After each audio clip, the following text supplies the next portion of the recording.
আমাদের সঙ্গে আজকে রয়েছেন মুক্তিযোদ্ধা, বিএনপি চেয়ারপারসনের উপদেষ্টা অ্যাডভোকেট ফজলুর রহমান।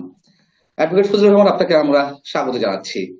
শুরুতেই আপনার কাছে আমার প্রশ্ন, বর্তমান যে রাজনৈতিক অবস্থা, 5 আগস্টের পট পরিবর্তনের পরে আপনি কোন বাংলাদেশ দেখতে পাচ্ছেন? বাংলাদেশের ভবিষ্যৎটি আপনি কেমন দেখতে পাচ্ছেন? আপনাকে অসংখ্য ধন্যবাদ জানাই এবং যারা আমাদের কথা শুনছেন তাদেরকে সালাম জানাই। আসসালামু আলাইকুম। আমি আসলে এই বাংলাদেশটা দেখতে চাই। আমি শেখ হাসিনার আমলে আমি 15 বছর বলেছি, this is not my Bangladesh. এটা আমার মুক্তিযুদ্ধের স্বপ্নের বাংলাদেশ নয়। এখন আমাকে খুব দুঃখ ভারাক্রান্ত মনে আমাকে বলতে হবে যে এখন যা চলছে সেটাও আমার বাংলাদেশ না।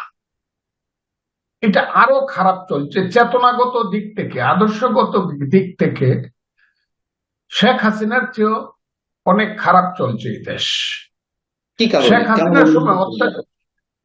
শেখ হাসিনার সময় মামলা মোকদ্দমা ছিল, গায়েবী মামলা ছিল, অত্যাচার ছিল, জেল জুলুম ছিল, গায়েবী মানে মানুষ গায়েব হয়ে যায়, তো সেটা অত্যাচারের একটা চরম সীমা ছিল।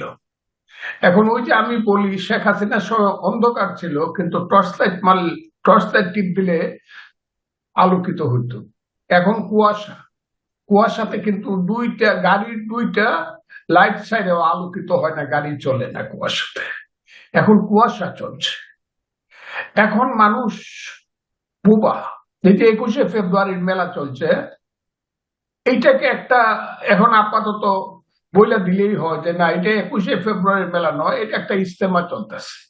এটা 21শে ফেব্রুয়ারির কোনো মেলা নয়, এটা কেউ যায় না এখন ওখানে। যারা যায় তারা আগে কোনোদিন যাইতো না। এবং যারা 21শে এইবার করতেছে, যারা তারা খুব বোবার মতো করতেছে, যাদের দোকানপাট আছে। আর যারা দেখতে যায় তারা হলো ওই তারা যারা 21কে বিশ্বাস করে না, তারা যাচ্ছে। তার মানে কি 21শে এটা বইমেলা দখল? মানে বই মেলা 21শে শেষ হয়ে দখল গেছে, হয়ে গেছে? কিছুই নাই। আমি এখন বলবো কিছুই নাই, এটা বলতেই হবে আমাকে, নাইলে আল্লাহর কাছে আমি দায়ী থাকবো। আমি পাপী হব, আর মানুষের কাছে আমি, আমার বিবেক দায়ী থাকবে আমি যদি না বলি কিছুই নাই। বই মেলা বলতে কোনো কিছু নাই। এইটাই এখন মৌলবাদী মোল্লা মৌলবীদের একটা কারখানা হয়ে বসছে। কার বই কইটা বাইরেছে, কে কোন দিনতে গান গায়, তাকে ধরো, তাকে মারো, ইত্যাদি ইত্যাদি। আগে তারা ধর্মের নামে মানুষকে খুন করতো, 21শে ফেব্রুয়ারিতে অনেকেই করছে আগে। এখন তো আর খুন করতে হয় না, তারা সব বন্ধ করে দিতেছে। এই ফেব্রুয়ারি মাসে এখন আর গান হয় না। আল্লাহর দোয়াই করে বলছি, আজকে ফেব্রুয়ারি মাসের 17 তারিখ চলে যাচ্ছে, আমি এখন পর্যন্ত আমার ভাইয়ের রক্তে রাঙ্গানো 21শে ফেব্রুয়ারি গানটা কানে আমার আসে নাই কোথাও থেকে। আল্লাহর দোয়াই করে করতেছি, আমি মিথ্যা কথা বলি না, এই গানটা আমার কানে আসে নাই। আমরা আমার আপনার সঙ্গে ভাইয়ের একমত। রক্ত এক দুই 21শে ফেব্রুয়ারিকে কেন্দ্র করে এই মাসে তো নাটক হওয়ার কথা, গান হওয়ার কথা ফেব্রুয়ারি কেন্দ্রিক। বরং আমরা দেখি মহিলা সমিতি, যেখানে ভারত উপমহাদেশের শ্রেষ্ঠ নাটক হয়, কম্পিটিশন করে ভারত উপমহাদেশে, সেই মহিলা সমিতি বন্ধ করা হয়, সেই মহানগর নাট্যমঞ্চ বন্ধ করে দেওয়া হয়। এটা কোন দেশ আমাদের? এটা আমি কি বলবো আফগানিস্তান? আমি তো আফগানিস্তান কোনোদিন দেখি না, তবে এখন দেখি যে আফগানিস্তানের মেয়েদেরকে গোপনে পাকিস্তানে আইসা লেখাপড়া করতে হয়। আমি কি বলবো এটা আফগানিস্তানের চেয়ে জঘন্য? যে এই একটা দেশে ওয়ার্ল্ড কাপ পাওয়ার মতো চিন্তা কোনো খেলাতে আমরা করি না, কিন্তু একটা খেলাতে আমরা ভারত উপমহাদেশীয় বা সার্ক কাপ পাইছি এবং এশিয়া কাপ পাওয়ারও আমরা চিন্তা করি, সেটা হলো ফুটবল, মেয়েদের ফুটবল।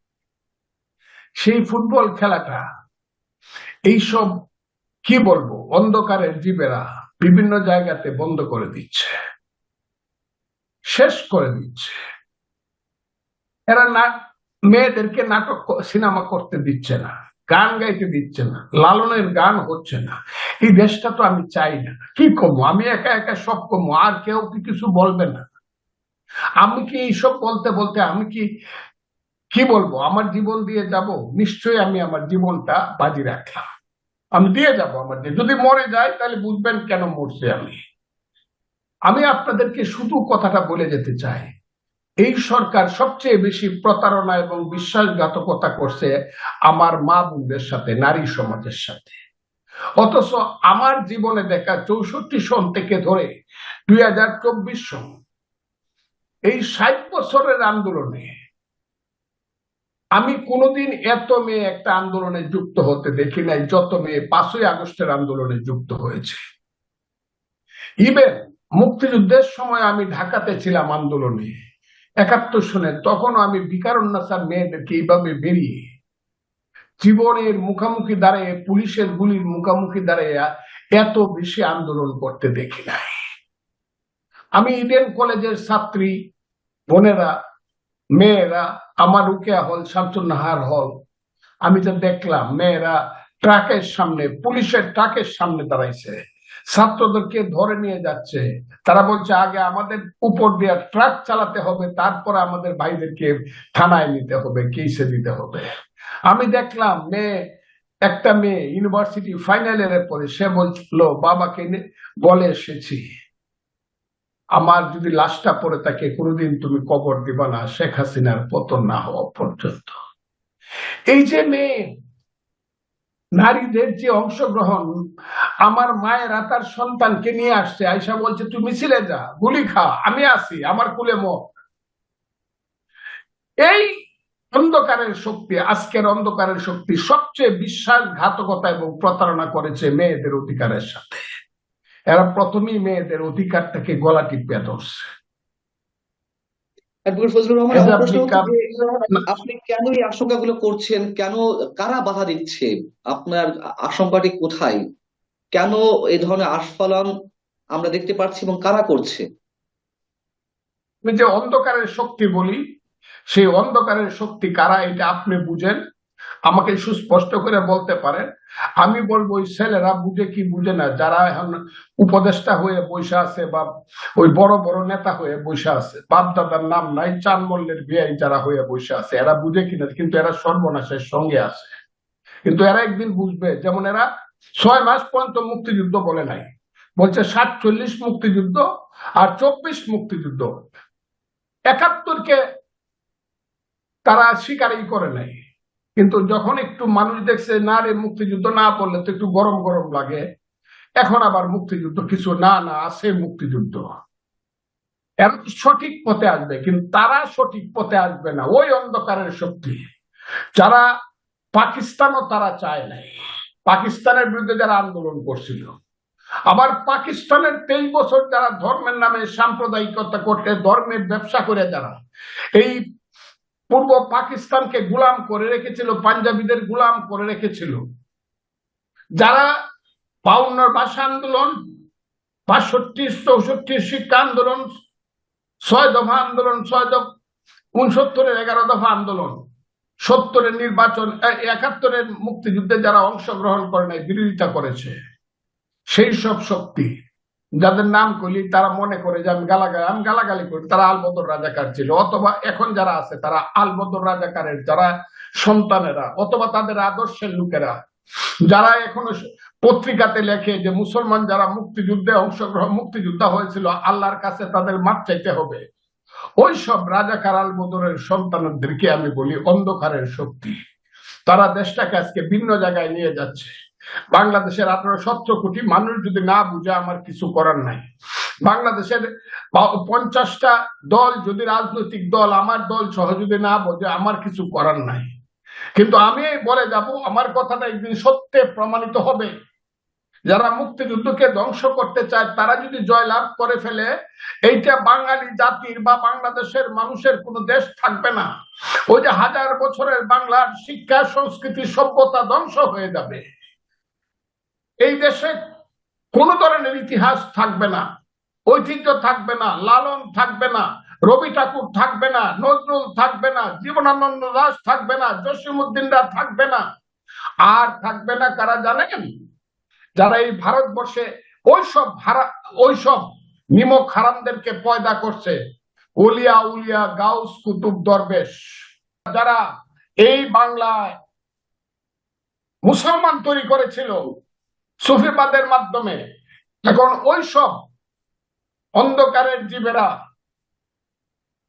যারা এই দেশে ইসলামের নামে ব্যবসা করতে চায় তারা সেই সব মাজার টাজার ভেঙে খান খান করে দিচ্ছে, সুফিবাদকে তারা লাথি মারছে। আহলে সুন্নাতুল জামাত, যাদের সংখ্যা বাংলাদেশে সবচেয়ে বেশি অন্তরে এবং বাহিরে, তাদেরকে তারা এখন হত্যা করতে চায়, তাদেরকে দেশ থেকে উৎখাত করতে চায়। এই যে নতুন ধরনের ইসলামের নামে আজকে জঙ্গিবাদ এবং সাম্প্রদায়িকতা, তার বিরুদ্ধে যদি বাংলাদেশের মানুষ জেগে না উঠে, তাহলে এই বাংলাদেশ থাকবে না। যারা মুক্তিযুদ্ধের দিন করেছে, প্রশাসন কেন এই সব বিষয়ে আহ চুপ রয়েছে নাকি তাদের এটি উদাসীনতা নাকি সমস্যা অন্য কোথাও?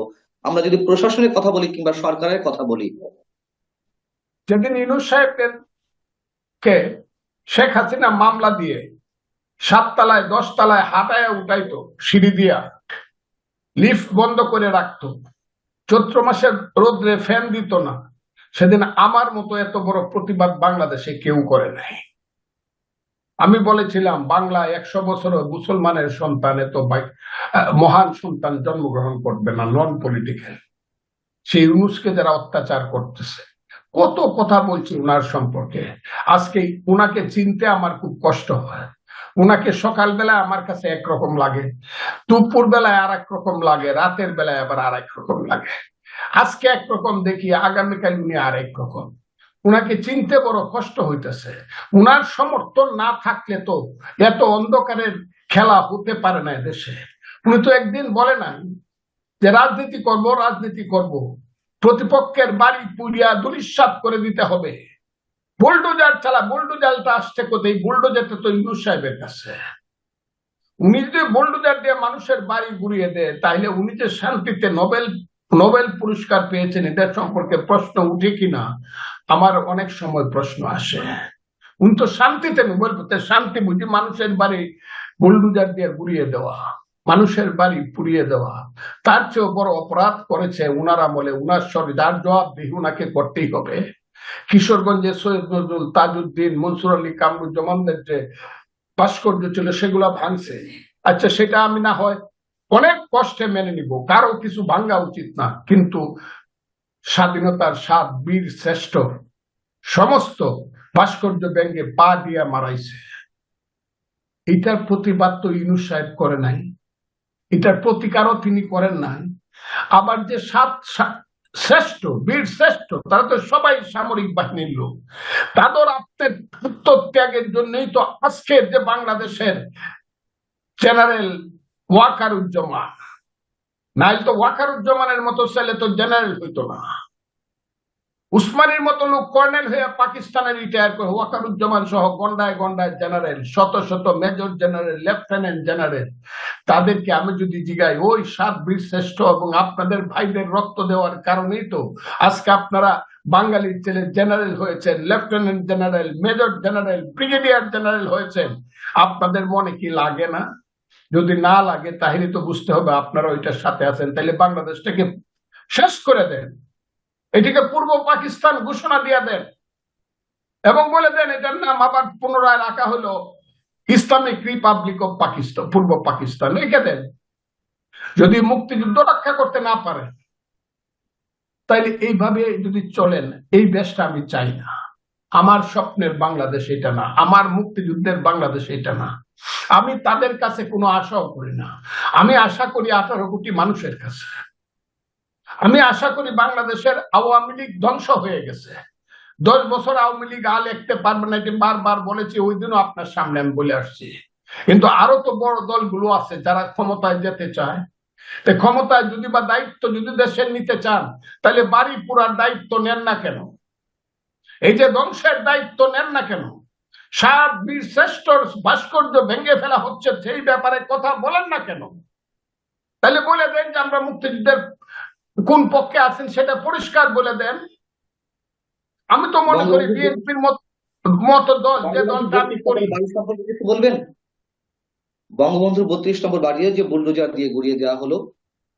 কিন্তু তাই বললাম, আমার কথা বঙ্গবন্ধুর বাড়িটা আমি অন্যভাবে নিব, বাহানা হিসাবে নিব। কিভাবে নিব? ওই যে আমি বলি শেখ মুজিব খুব খারাপ লোক, 6 দফা দিয়া অনর্থক বাঙালির মুখে ভাষা দিছিল, দিল্লি না পিন্ডি না ঢাকা, ঢাকা ঢাকা, পাঞ্জাব না বাংলা, বাংলা বাংলা। ওরা আমাদেরকে শোষণ করতেছে, সোনার বাংলাকে শ্মশান করতেছে।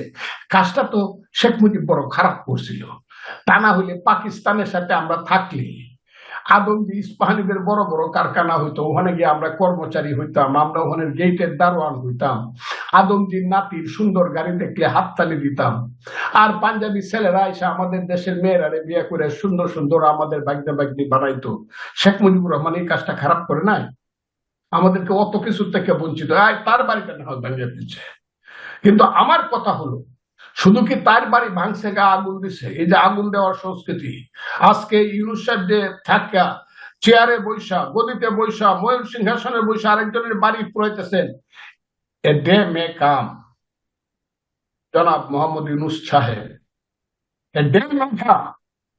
এই পুরানোর ক্ষমতা কিন্তু একসময় অন্যদেরও হইতে পারে, তখন কিন্তু আপনার গ্রামীণ অবস্থা কি হবে বুঝে শুনে দেখতে। আপনি কেন এটা করলেন না? একটা লোককে কেন দায়ী করলেন না? প্রতিষ্ঠানকে কেন দায়ী করলেন না? আর্মিরা এসে ঘুরে গেল, মনে হইলো তারা হাততালি দিল, কাজটা কর কর, আমরা তোদেরকে প্রোটেকশন দিচ্ছি। এই থেকে একটা দেশের আর্মি হওয়া উচিত। এটা কি মুক্তিযুদ্ধের আর্মি? এই বুঝতে হবে। যাদেরকে আমি সারা জীবন বলে আছি স্বাধীনতার সার্বভৌমত্বের প্রতি, আমার দেশের স্বাধীনতার সার্বভৌমত্বের প্রতি কি এরকম হওয়া উচিত? এরাই আর্মি?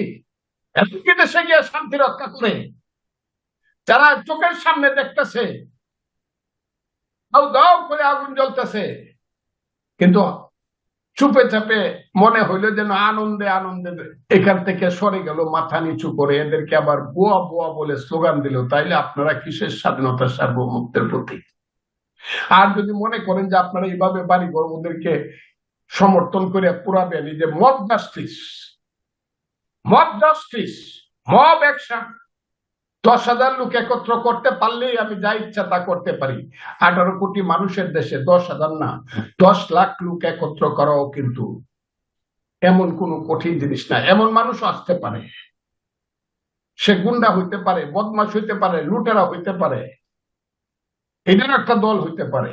এই দলটাকে আমি ঘৃণা করি, কিন্তু ভালো মানুষেরও কিন্তু দিনে 24 ঘন্টায় 10 লাখ লোকের একটা হইতে পারে, জমায়েত হইতে পারে, যারা জীবন দেওয়ার জন্য প্রস্তুত হয়ে বলতে পারে মুক্তিযুদ্ধ ছাড়বো না, গণতন্ত্র ছাড়বো না, এই দেশে জঙ্গিবাদ প্রতিষ্ঠিত হতে দিব না, এই দেশে হবে গণতন্ত্র, এই দেশে হবে মানুষের পেটের কাপড়, শিক্ষা শেষে চাকরি, ছেলের হাতে গরিব মানুষের সন্তানের হাতে বই, পাখি সব পরের রাতি পহলো, কারণে কুসুম কলি সকলে ফুটিল, রাখাল গরুর পাল লয়ে যায় মাঠে। এই দেশে আরো সাধারণ মানুষের ছেলেদের হাতে থাকবে কায়দা, থাকবে আলিফ দেশে, অথবা থাকবে সিভারা, থাকবে আলহামদুলিল্লাহ, আরো বড়দের সন্তানদের হাতে হয়তো বা এবিসিডিও থাকবে। সবাই মিলে আমরা একটা দেশ গর্ব, জ্ঞানে গুণে শিক্ষায় দীক্ষায় ত্যাগে তিতিক্ষা। এটা কি দেশ ইউনুস সাহেব আপনার চোখের সামনে বানাচ্ছেন আপনি? যে দেশে মানুষ বুবা হয়ে থাকে 21শে ফেব্রুয়ারিতে কোনো কথা বলতে পারে না, যে দেশের মেয়েরা আপনিও বানাইছেন ঢাকা বিশ্ববিদ্যালয়ে হিজাব মিছিল করেন। এখন দেখলাম আবার সুপ্রিম কোর্টে এটা শুরু হচ্ছে, হিজাব যে পরে সেও আমার মা, সেও আমার বোন। আমার কথাটা শুনেন, হিজাব যে পরে না সেও আমার মা, সেও আমার বোন, যে শাড়ি পরে চলে সেও আমার মা বোন। সমস্ত মেয়েদের যার যার পোশাক পরার অধিকার আছে, অবশ্যই অবশ্যই সবার অধিকার আছে। এটা বাংলাদেশ, এটা বৈচিত্র্যের মধ্যে ঐক্য বাংলাদেশ। হিন্দু নয় ওরা মুসলিম, জিজ্ঞাসা কোন জন, কান্ডারি বলো ডুবেছে মানব সন্তান আমার মার। এটা সেই বাংলাদেশ যে বাংলাদেশে এসেছিল হযরত শাহজালাল ইয়ামিনী রহমতুল্লাহ আলাইহি। শুনো হে মানুষ ভাই, সবার উপরে মানুষ সত্য, তার উপরে নাই। এসেছিল কলির যুগের শ্রী গৌরাঙ্গ, যাকে নিমাই বলা হয়, সেই সিলেটে এসে যেও বলেছিল শোনো হে মানুষ ভাই, সবার উপরে মানুষ সত্য, তা মানব ধর্মের কথা বলেছিল। কাজে আসলে শুনলাম ছাত্র সমন্বয়করা, আমি একটু প্রশ্ন করি, ছাত্র সমন্বয়করা যে নতুন রাজনৈতিক দল নিয়ে আসছে নতুন রাজনৈতিক বন্দোবস্তের নামে, সেই নতুন রাজনৈতিক বন্দোবস্তে আমরা কোন বাংলাদেশ পেতে পারি? বাস্তবতার জায়গা থেকে তাদের যে নানান ধরনের কার্যক্রম বা কথাবার্তা আমরা লক্ষ্য করছি, সে বিষয়ে যদি একটু বলতেন। প্রণামূলক কাজ করতেছে। আমার ছেলেরা কেন করতেছে? বাবারা তোমরা কেন এগুলা করতেছো? তোমরা তো এই সমাজে আরো আমার 60 বছর বেশি বাঁচবে, আমি তো 2 বছর পরে মরে যাবো গা। বাবারা করতেছো গদিতে বৈশা বৈশা দল করো, আবার কো না না না আমরা এটা ছেড়ে দিব, আমরা থাকুক না। তো থাকো কেন? এটা তো প্রতারণা। আবার বিরোধী দলে দেখা যাবে সেইখানে একজন হাসনাত আছে, সারজিৎ আছে, যারা গেলে বলে ডিসি সাহেব এসপি সাহেব লাল কার্পেট দিব। এটা একটা কিংস পার্টি হইতেছে। বাবার একটা বাপের বেটার মতো বিরোধী দলে থাইকা রাজপথে একটা দল কর। খেতে রাইলে যাও, বস্তিতে যাও, শ্রমিকের কারখানায় যাও। ওই আমাদের সেই সব মেয়েরা যারা আসসালাতু মিনাম নাউম কোয়ার সঙ্গে সঙ্গে একটা টিফিন কিনে হাতে নিয়ে তোমার বাংলাদেশের বৈদেশিক মুদ্রা আনার জন্য গার্মেন্টসে কাজ করে, সেইখানে গিয়ে কাজ করো। মানুষের সুখ দুঃখের হিসাব নেবার চেষ্টা করো। গরিব মানুষের চোখের জলের সঙ্গে নিজের চোখের জলকে মিশানোর চেষ্টা করো। বাবারা এগুলো কি করতেছো তোমরা? একটা কিংস পার্টি করতে তোমরা শেষ হয়ে যাবা। আমরা তো চাই না তোমরা শেষ হয়ে যাও, আমরা চাই তোমরা একটা মডার্ন পলিটিক্স করো, মানুষের সাথে মিলে তার কাঁধে হাত রাইখা। কৃষক শ্রমিক মেহনতি মানুষ, এদেশের মুক্তি সংগ্রাম আর একটা দ্বিতীয়টা তুমি করো না। সেইটা তো তারা করবে না। তারা সকালবেলা সুন্দর শার্ট গায়ে দিবে, বিকাল বেলা আবার সেন্টেন্ট মারে টাইনে পাঞ্জাবি পরবে, টুপি মাথা দিয়ে, রাত্রেবেলা সুটকুট পরবে, আবার 4 কোটি টাকা দামের গাড়ি চড়বে। এরা করবে দল যারা বাড়িতে গেলে 86টা গেট হয়। হ্যাঁ, 86টা গেট হচ্ছে। যারা বাড়িতে গেলে 100 গেট হয়। যারা 30,000 কম্বল দেওয়ার জন্য 30 লাখ টাকা হেলিকপ্টারে খরচ করে, এরা করবে দল। করো, আমি দোয়া করি এরা দল খুব বড় হোক এবং রাজনীতি করে এরা বাপকে ডিফিট নিয়ে দেখ আমাদেরকে। তারা সুন্দর রাজনীতি করবে, এটা আমি দোয়া করি। কিন্তু they will not do it. এটা এখন পর্যন্ত তাদের চরিত্রে এটা আছে বলে আমার মনে হচ্ছে। যদি আসে ভালো, আমি খুব খুশি। এবং আপনি যে মুক্তিযুদ্ধের ইতিহাস নিয়ে শঙ্কিত, মুক্তিযুদ্ধের স্মৃতিচিহ্নগুলো মুছে ফেলে দেওয়ার চেষ্টা করা হচ্ছে, আপনি যে অভিযোগগুলো করলেন, যারাই এই চেষ্টাগুলো করুক না কেন, আপনার কি মনে হয় তারা সফল হবে এই বাংলার মাটিতে? প্রশ্নই আসে না। যদি আল্লাহ সত্য হয়, আল্লাহর সৃষ্ট আশরাফুল মখলুকাত মানুষ যদি সত্য হয়, যদি বাংলার বাঙালি 10,000 বছরের সত্য হয়, যদি ইতিহাস সত্য হয়, ততদিন পর্যন্ত বাঙালি জাতি থাকবে, ততদিন পর্যন্ত এইসব সাম্প্রদায়িক শক্তির কোনোদিন উত্থান হবে না। এরা মাঝে মাঝে বিস্ফোরার মতো যন্ত্রণা দিবে, কিন্তু একদিন গলে পড়ে চলে যাবে। আমি মনে করি দেশ মুক্তিযুদ্ধের দেশ তাই থাকবে। আমি সবাইকে আহ্বান করি। আমি ইউনূস সাহেব, তো আমি এখানে যাব, আমার একটা মিটিং আছে, কিছু মনে করেন না। আমি ইউনূস সাহেবকে বলি, শেষ কথাটা বলতে চাই। আমার ভাই, আমি একটা কথা বলি, ইউনূস সাহেব যদি এখনো হুঁশ হয়, সবকে ডাকা উচিত। আমি ধর্মনিরপেক্ষ অসাম্প্রদায়িক রাজনীতি বিশ্বাস করি, আমি বিএনপি করি, আমি মুক্তিযুদ্ধের চেতনায় আদর্শে বিশ্বাস করি। অন্যরা অন্যতে কেউ কল্যাণ রাষ্ট্রে, কেউ কমিউনিজমে বিশ্বাস করে, কেউ ইসলামের রাজনীতিতে বিশ্বাস করে। যার যার রাজনীতি সবাই বিশ্বাস করো। ইউনূস সাহেব সবাইকে ডাকেন, দয়া করে ইউনূস সাহেব দেশটাকে বাঁচান। আমার শেষ কথা বারবার বলতেছি, সবাইকে বলেন যে যে ব্যাপারে ঐক্যমত হবে এইটুক রেখে তারপর একটা ইলেকশন দেন। সেই ইলেকশনটা হবে জাতীয় নির্বাচন। আমরা কিন্তু স্লোগান দিছি, এক দফা এক দাবি, হাসিনা তুই কবে যাবি। কথাটা ঠিক না বেঠিক আপনি বলেন? অনেক অনেক ধন্যবাদ অ্যাডভোকেট ফজলুর রহমান আপনাকে। প্রিয় দর্শক, মুক্তিযোদ্ধা অ্যাডভোকেট ফজলুর রহমানের একটি কথা দিয়েই আমরা শেষ করতে চাই আজকের অনুষ্ঠান। যদি সৃষ্টিকর্তা থেকে থাকেন, যতদিন বাংলাদেশ থাকবে, যতদিন বাংলাদেশি মানুষেরা থাকবেন, ততদিন পর্যন্ত মুক্তিযুদ্ধের চেতনা, মুক্তিযুদ্ধের স্মৃতিচিহ্ন ধ্বংস করা যাবে না। ভালো থাকুন সবাই।